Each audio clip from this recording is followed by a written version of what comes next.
اعوذ باللہ السمیع العلیم من الشیطان الرجیم بسم اللہ الرحمن الرحیم السلام علیکم ورحمۃ اللہ وبرکاتہ اللہم صلی علی سیدنا محمد وعلی آل سیدنا محمد بعدد کل ذرۃ مئۃ الف مرہ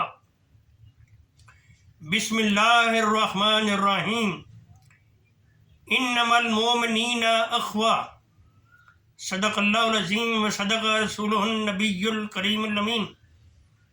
ارشاد باری تعالیٰ ہے، مومن آپس میں بھائی بھائی ہیں۔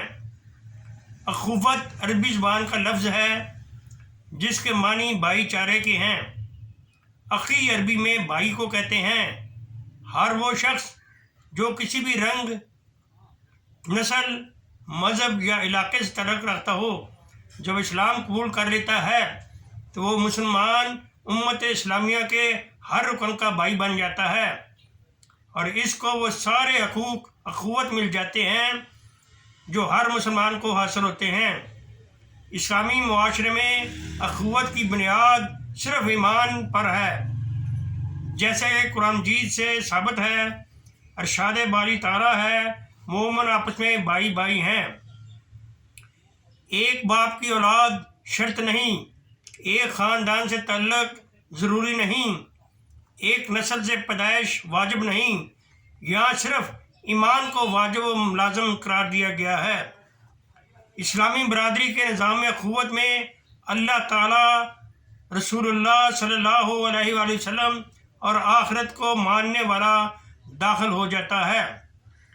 قرآن و حدیث میں اخوت کے متعلق اتنی تاکید ہے کہ معلوم ہوتا ہے گویا خدا محبوب ہی ان کو رکھتا ہے جو آپس میں اخوت و محبت کا سلوک رکھتے ہیں۔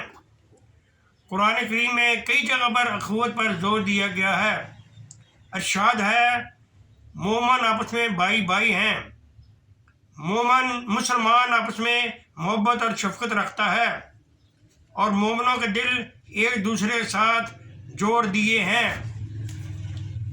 مواخات اس بھائی چارے کو کہتے ہیں جو حضور صلی اللہ علیہ وآلہ وسلم نے مکہ کے مہاجرین کو اور مدینہ کے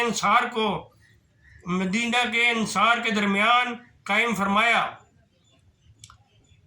اس بھائی چارے کے تحت ایک مہاجر ایک انصاری کا بھائی بنا دیا گیا تھا۔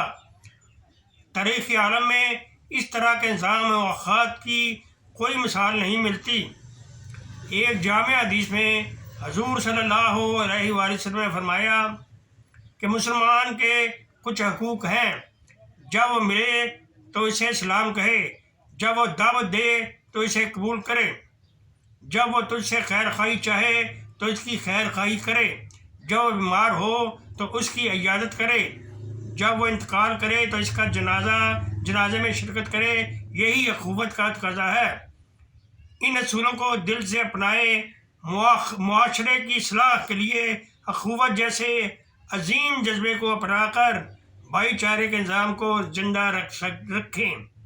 وآخر دعوانا ان الحمد للہ رب العالمین۔